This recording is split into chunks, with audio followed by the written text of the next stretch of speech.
This is gold, Jerry. Gold. Oh, Jerry. Jerry, if the guy said he can get you more of the gum, he can get you more of the gum.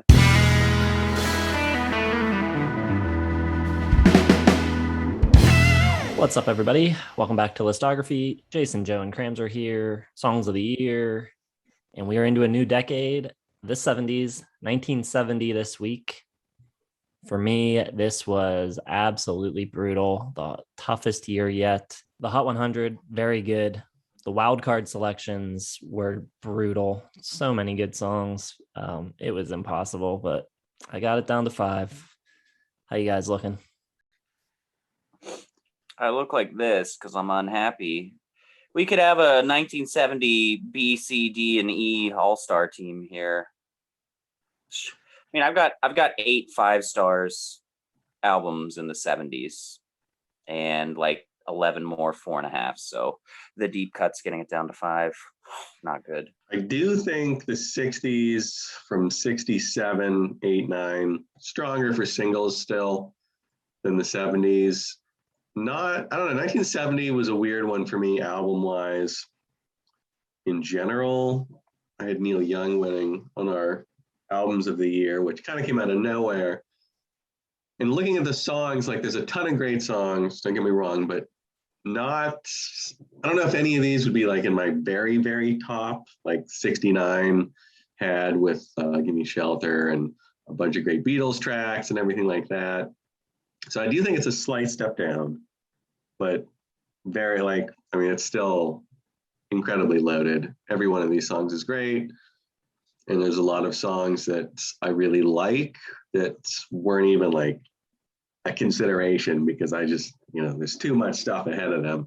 But it's a loaded year. Yeah, I don't know if any of these are like top 100 songs for me of all time, but I don't want to live in a world where 1,000 of these songs don't exist. So that's where I'm at. So Cram said in 69 that he was not going to start this week. So I'll kick it off if you want. A couple just missing my list. A few honorable mentions I'll throw out. Instant Karma by John Lennon. You Better Think Twice by Poco. Empty Pages by Traffic. I Think I Love You by the Partridge Family. I really think is a great pop song. But the Hot 100 ones that are making my list for the second year in a row, I've got Crosby, Stills, Nash. This time they're joined by Young. I've got Our House, which is essentially a Graham Nash song, and I love Graham Nash. I had the Hollies a few times, and I expect that I will probably have some tracks from his solo album in 71. And I think that's a really well-sung song, perfect kind of description of domestic bliss. I love the melody. Just really good song. Then I've got They Long to Be Close to You by the Carpenters, written by Burt Bacharach and Hal David. I think it's just an incredible marriage of melody and lyrics.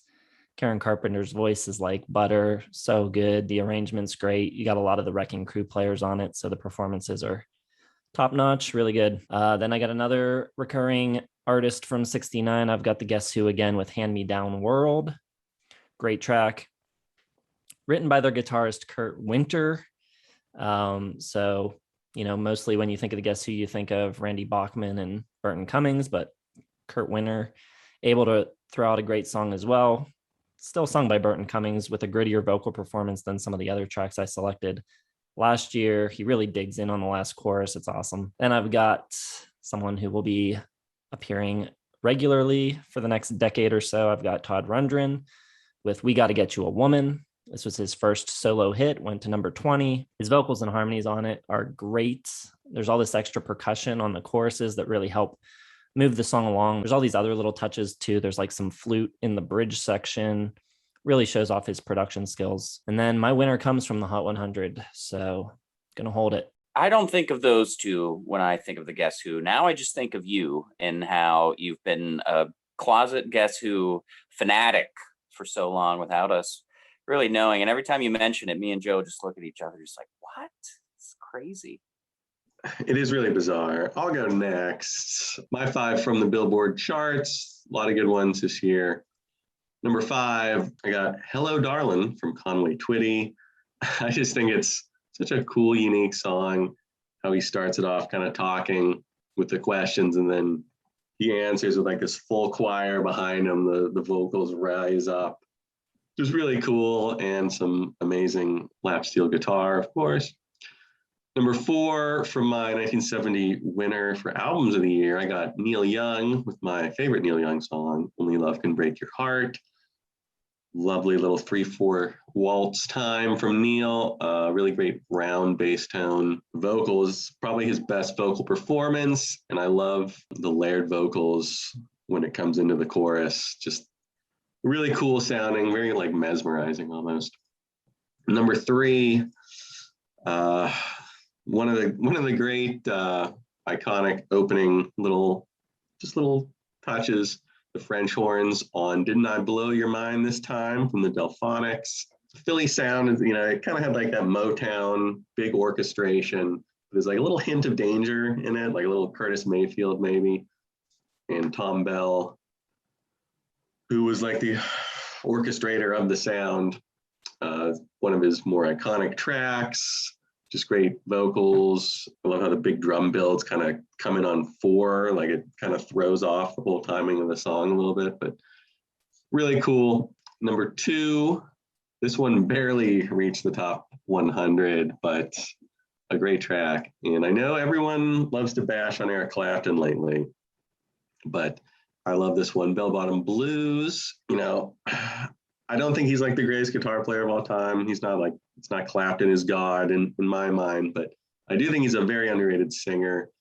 And he's like cry singing on this whole album, this track especially. Just so much emotion. He must have really loved Patty Boyd a lot because it really brings out the best in him. And like even the guitar solos, like those harmonics, like almost not even there. It's really kind of cool, very understated for Clapton. This one doesn't have Dwayne Allman on it. He finished this one before Allman came on and added all that extra stuff, but I just think this one's great. My number 1 from the Billboards is going to be Let It Be from the Beatles. I think it's the best track from that album. I do think Paul McCartney is wrong. The naked version, not even close to the original. I like the full Phil Spector treatment, the whole thing. I love the organ break from Jason's boy, Billy Preston, really iconic sounding, and just a really great piano line in general from Paul. The last great Beatles track, the last Beatles track on the list. There'll be no more Beatles in 71, so this is it. That's all we get from the Beatles. All right. First time in a while, I think we're going to have well, we don't know what Jason's winner is yet, but I don't have anything in common with either of you. Although, good call on that Neil Young track. Let It Be was very close for me. Cinnamon Girl was very close for me. Woodstock by CSNY was very close for me. Here's one that I got. I've got Long, Long Time by Linda Ronstadt. She is one of my all-time favorite singers. To say she is the best singer ever is not wrong, just not my personal pick, but absolutely incredible. This is just a simple, haunted, robust, powerful performance. Great strings on this song and a simple little acoustic guitar arpeggio, which is really nice. I'm going to go one I thought Joe might have. Actually, a bunch of these I thought Joe would have. I got Chicago with 25 or 624. Love this song. We used to listen to this song in gym class in elementary school when I was like 7 or 8 while we were doing exercises. I guess our gym teacher was just like a big Chicago fan because we would listen to this every single morning and get pumped up. But man, I mean, the horns are great. It's got that just incredible descending chord progression and just tremendous beat. I love it. It's so cool. Another one I thought Joe would have, I got ABC by the Jackson 5. So joyous, fresh and funky and cool and bouncy and rhythmic. And young Michael is just such a good performer, no doubt. And then to close it out, I got a couple from Simon and Garfunkel. I got Cecilia. Absolutely love it. That big chugging acoustic guitar and just an incredibly cool song about just wanting or having devotion and affection for a rather promiscuous young lady and being essentially the only one she doesn't want to get down with. Pretty sad stuff there.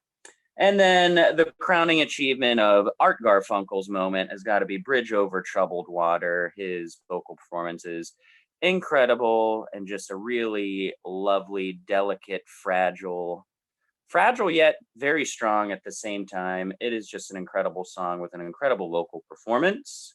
My number one song of 1970 will be a deep cut, and a really deeper one that'll probably shock you guys, but those are my 5 from the Billboards. I thought the Billboards were kind of like medium level strong. I mean, I love all those songs, but not like those classic like pop singles that we were getting in the early 60s. I also want to point out how weird I thought it was that See Me, Feel Me from Tommy charted. Just like a weird little piece of Tommy somehow made the charts for a couple of weeks. Kind of odd. The Who, probably the band so far that has not gotten a lot of love in these songs of the year editions from these. So another one where I'm not going to get them in this year. All right. So wild cards. This was so hard. So I've got some honorable mentions.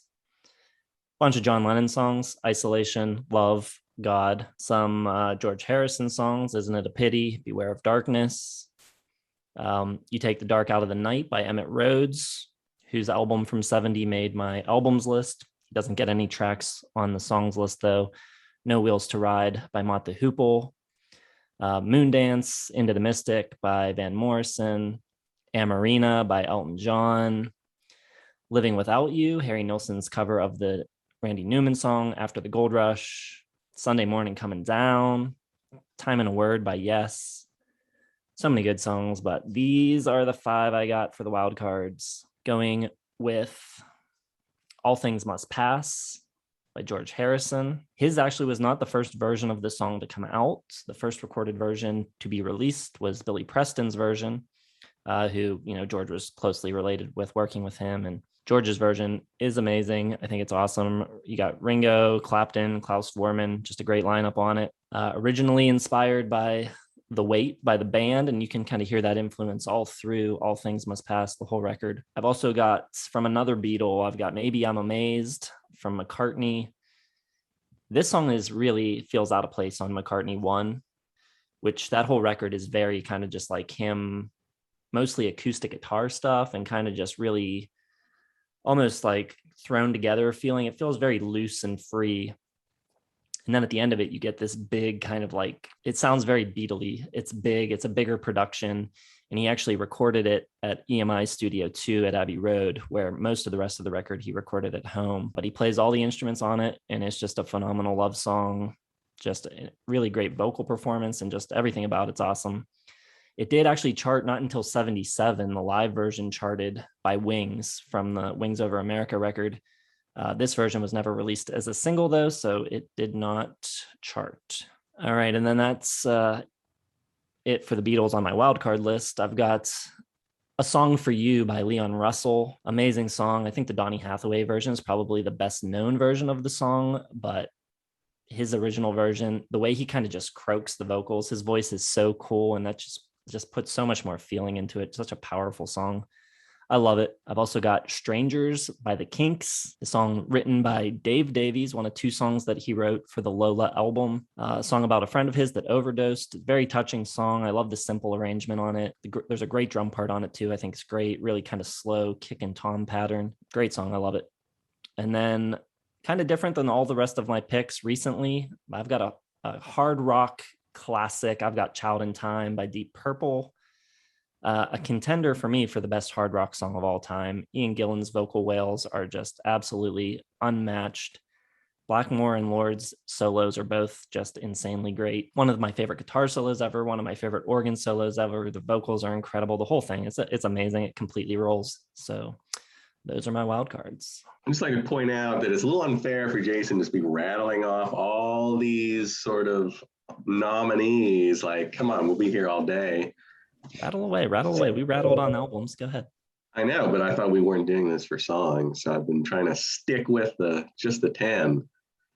It's tough. I know it's tough. I had a lot of Cramsers picks, like 25 or 6 to 4 was way up there. Woodstock, bunch of stuff. Maybe I'm Amazed is, right there with them. Bunch of George Harrison tracks. There's just a ton of really good songs, but maybe nothing that I have like a super big emotional connection with. Guys, we will find a way to talk about each year again after this series is over, even if it's not ranking, and just be discussion. So everyone just calm down. We'll talk more about it. It's going to be fine. Okay, well, my wild cards, song that Jason mentioned, one of hundreds that he mentioned in his Just Missing segment. I got Amarina by Elton John. I really thought he came into his own on Tumbleweed Connection. And this one has like a country western meets 70s kind of honky tonk flavor to it. Probably his first, like, I mean, everyone loves Your Song, but I think this is probably his first, like, truly great song. Number 4, I'm going to go with the Carpenters. We've Only Just Begun. I know it's like a little schlocky. It was originally, they found the song because it was on a bank commercial, but it's just it's a perfect vocal from Karen Carpenter. Her voice is like so warm and friendly, with there's a ton of depth and emotional resonance. The backing vocals from Richard Carpenter is great, and the arrangement is just, I mean, he may not have been the greatest songwriter, but as far as like arranging, like I can't imagine it being any more perfect as far as the arrangement goes. It's, Paul McCartney level of just perfect pop. Carpenters, man, they ruled. I don't care what anybody says. Better not get any negative comments about them in the comment section. I got one from Simon and Garfunkel, not mentioned by Cramser, but I just think it's the greatest. The Only Living Boy in New York. I just think it's just perfect. Paul Simon's best composition, I think, ever. The acoustic guitar is great. Has like a nice warm, like New York 70s feel to it. And I love the way it builds into the chorus and then kind of like takes a step back, like it's going to be this big, giant kind of cathartic thing. And then it just kind of like steps back and like floats for a little while. You got this kind of cool background vocals kind of floating over everything. So pretty. Being a pretty, my number 2, and this is a Beach Boys song that I don't think I saw anyone else mention in the comments when we did the Beach Boys discography, but it's my favorite off Sunflower. I got Our Sweet Love. I love the piano sound. The singing is kind of like laid back a little bit, but it's still layered perfectly like all Beach Boys tracks are. The vocals coming in and out. A little bit of French horns and a little like sparse, just enough strings on it. You got some cello and viola and stuff on it. And it just exists. Like, it doesn't call too much attention to itself, but I think it's just so beautiful. But my number 1 will wait for Song of the Year because it is my favorite song of the year. So you have to wait. Just wait. Okay, I guess I'll get my feet wet with the gratuitous I like these songs also thing. Anything off of Moondance or T for Tillerman would count. Ladies of the Canyon stuff by Joni Mitchell, Paranoid stuff, all of that, everything. And Great Call almost made my list. No Wheels to Ride from Mott the Hoople. Still feeling the effects months later of loving the early Mott the Hoople stuff, all Mott the Hoople stuff.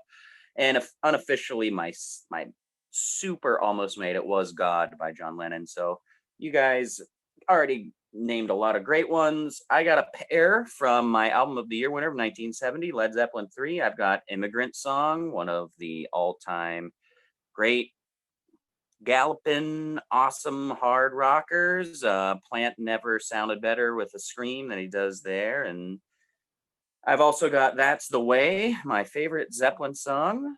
Just an amazing kind of transcending, beautiful track with just that crazy good acoustic guitar work that he's got all over that album and cool tunings.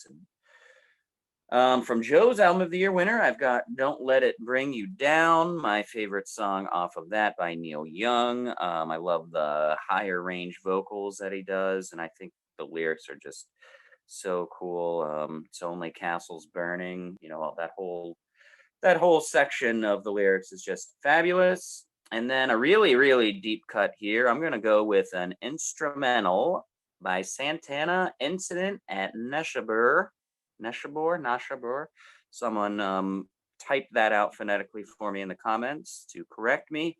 But yeah, it's just got that amazing, cool amount of momentum with the congas and the steel drums and the percussion everywhere with the Latin flavor, and the piano is really underrated here too. And after that first initial segment where it does kind of that slow, kind of like jazzy build up, and then the guitar comes in, and Santana's just got that amazing guitar sound. I just love this song. It has always been just one of my favorite pieces of music, just pure audio enjoyment for me. So yeah, going with that. And then I will have my winner ready when we do the winners. But let's talk crap. Yeah, let's. So my worst, I'm going with the song. I don't know. It's really not terrible, but it's more perplexing and so bizarre to me that this was a hit. A song called Neanderthal Man by Hot Legs, who would later, soon after this, relaunch as the band 10cc. So this was their first hit. Somehow this went all the way to number 2 in the UK. It was number 22 in the US, and it went to number 1 in, I think, Germany and maybe Italy. Basically, all this is them testing drum sounds in their studio. And way, way, way buried under the drums, there's like someone singing in the background. And it's almost hard to even hear the melody of the song. It doesn't sound polished. I mean, it's not polished, but it doesn't even sound like something that you would go, oh, this could maybe actually be, even though it's a demo, this could actually be a hit. I don't know how anyone even had the idea to play it for the public. It's just so bizarre to me that this not only got played, but then ended up being an international hit. It's just so weird. So that's my choice for the worst. My choice for the worst, and it makes me happy to do this because Jason won't shut up about him. I got the Guess Who with their stinker American Woman song Bites. It's terrible. I don't hate the Guess Who. I'm just going to say that. I think they're fine. They have some good songs. Obviously not on Jason's level of worship, but this song just sucks. And it's made worse in my mind just because of Lenny Kravitz's version. Like, he just makes it, I can't even like appreciate maybe the original because like I just hate it so much now. And that's a little bit unfair to the Guess Who, but I think there's other songs like that where maybe it's not like the worst song, but the fact that someone else took it and turned it into something terrible makes the original sound even worse. And yeah, I've always hated it. So yeah, American Woman suck. I will say that I don't think that tracks anywhere close to their other hits. Like, as far as their hits, you take their greatest hits, that's probably the worst song on it. But I don't think it's a bad song. No, I don't think it's a bad song, but I thought Joe had Free All Right Now as a slam dunk, his least favorite. What happened? What? Paul Rogers email you or something? No, I mean, that's an incredibly boring song, but I wouldn't have it as my worst. It's tough to pick like a worse song because there's clearly much worse than that. And there's probably even on the top, 40, there might be some stuff worse than that, but I'm going with like most annoying that like I just never ever want to hear again.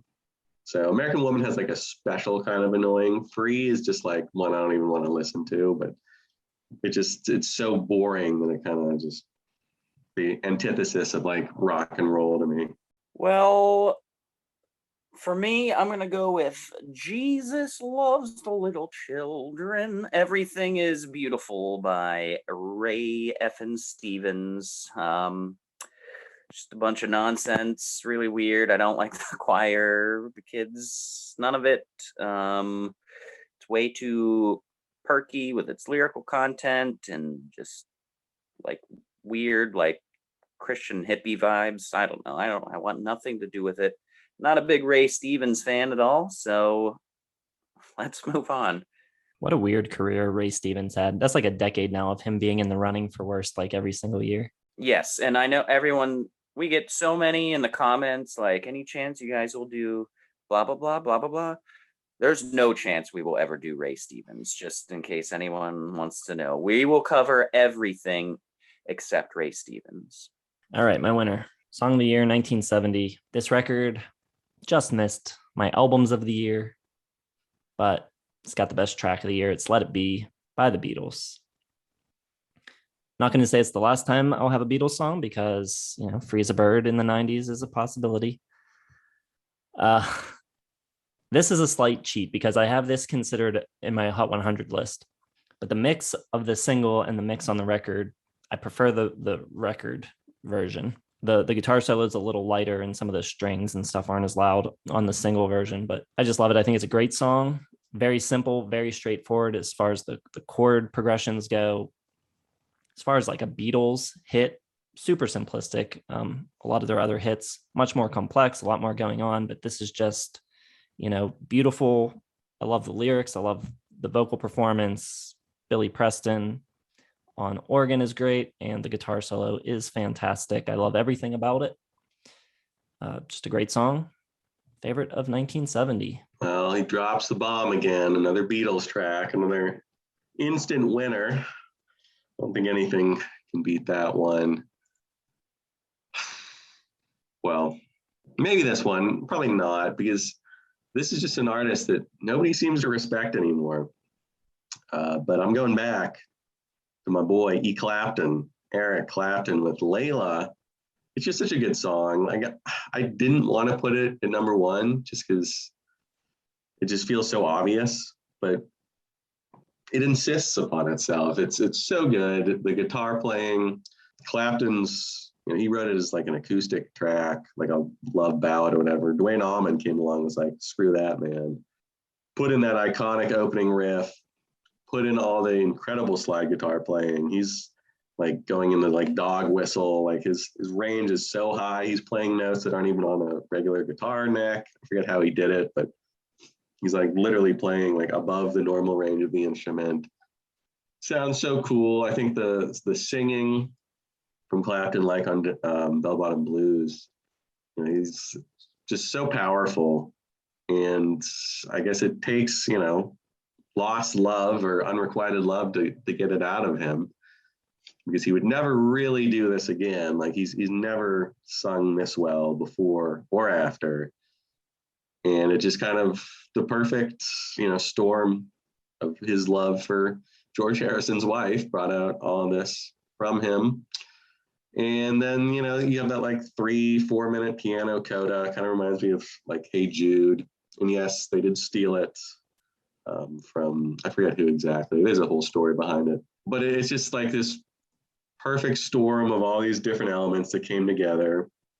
And it didn't even chart when it came out in 70, which I find hard to believe. It charted later. So it had to go in my personal list. But I just think it's a great song. It's just one of the best. I don't know. It's just one of the best. People know it. I don't have to explain it. I'm talking too long about it. You know how it sounds. You know the parts, the elements. It's perfect. It just all comes together perfectly. Probably the first and last time that Eric Clapton will make my list. So interesting. I can't wait to cover Clapton. As I said before, we're gonna, at least Jason and me, will piss off a lot of people because I think he's as good a singer as he is a guitar player. I like Layla a lot. I'm with you. Good call. Although I think the acoustic version from the 90s is a tremendous step down. Like, I don't know how anyone could ever prefer that version to the electric version. It's not even in the same ballpark. If I'm being completely honest, my favorite song that came out in 1970, we will talk about next week because it charted next week. But here's what I got for my winner.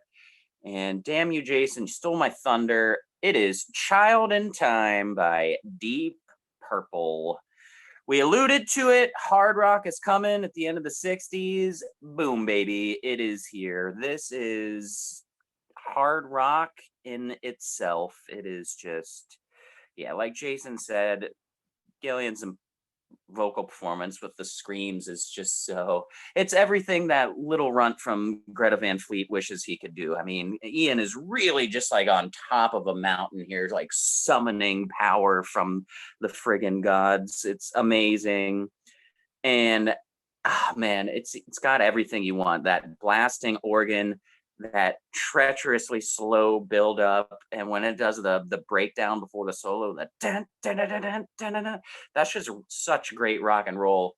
And then man, the sound of Blackmore's guitar when he starts playing that solo is just like rocket ships going off. You can just feel like fireworks and just solar power coming in. It's just the most beautiful sounding rock and roll electric guitar sound I've ever heard. I love it. And then it starts picking up again and chugging, and he starts just crunching and wailing. It is such an amazing hard rock song with all of the fanfare, but never going too far overboard, always containing it just at the right times.